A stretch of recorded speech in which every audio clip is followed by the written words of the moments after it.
Hello guys, welcome to my all new course Beginner's Path to Primavera P6. In this course, we will only discuss the practical application of Primavera P6 at the beginner's level. Our course outline will be comprehensive and short. Let's move to the course outline. This course consists of 8 progressive videos.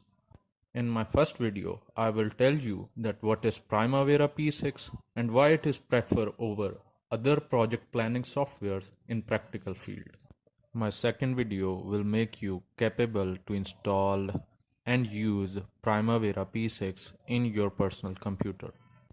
Third video will describe you the difference between enterprise project structure and organizational breakdown structure, as our whole project planning rotate around the time duration and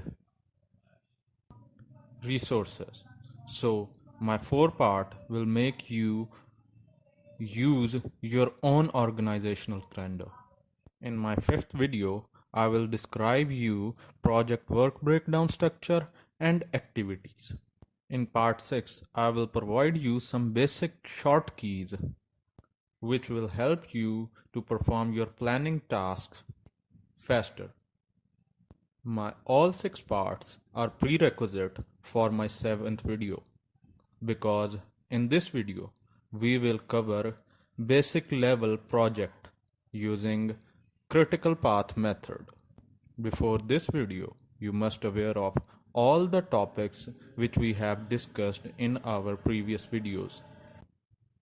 In part 8, I will provide you the collection of some questions which are usually asked in the interview regarding Primavera P6.